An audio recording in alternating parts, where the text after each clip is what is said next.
Let's go back in time to the roar of the Colosseum, where the real story extended beyond the battle. Gladiators, caught between heroism and sensuality, sparked desires across ancient Rome. Viewed as both heroes and slaves, they lived in a unique social limbo, celebrated in combat, yet sidelined by society. Their valor won them fame and the desire of many. From the sands of the arena to the private rooms of ladies and gentlemen, they were sexual figures. Their strength, attractive bodies provoking all classes and the elite. Let's explore how their unique status influenced their sexual experiences.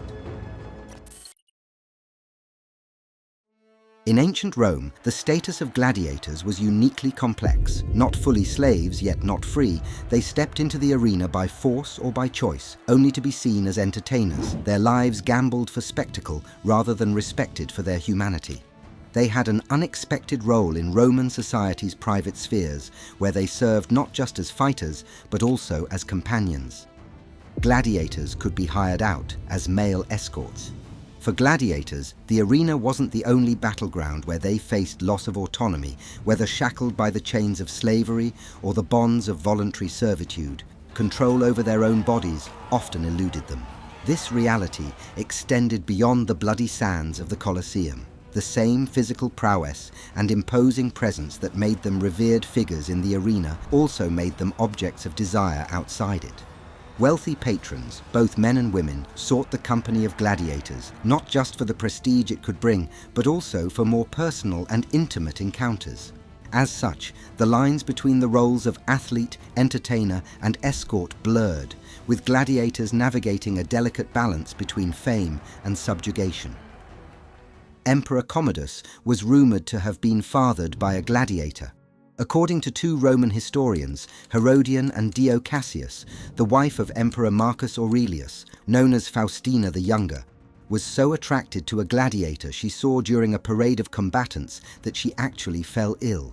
She told her husband about the man, and Aurelius consulted soothsayers to see what he should do to ease his wife's passion. Their solution was as macabre as it was astonishing. The gladiator was to be slain in such a manner that Faustina, positioned beneath him, would be bathed in his blood, a ritual believed to satiate her lust.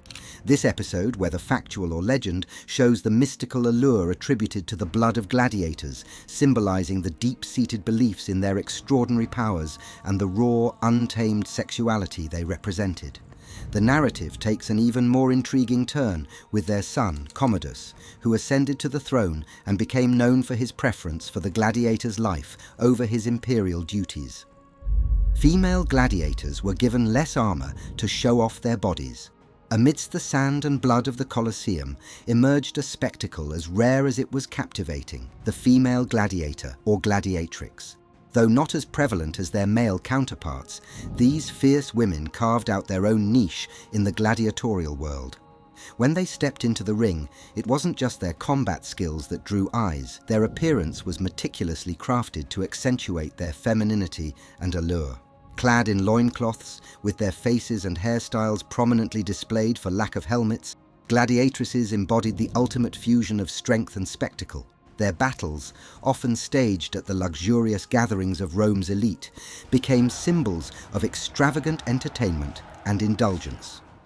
The gladiatrix was no less formidable than the gladiator.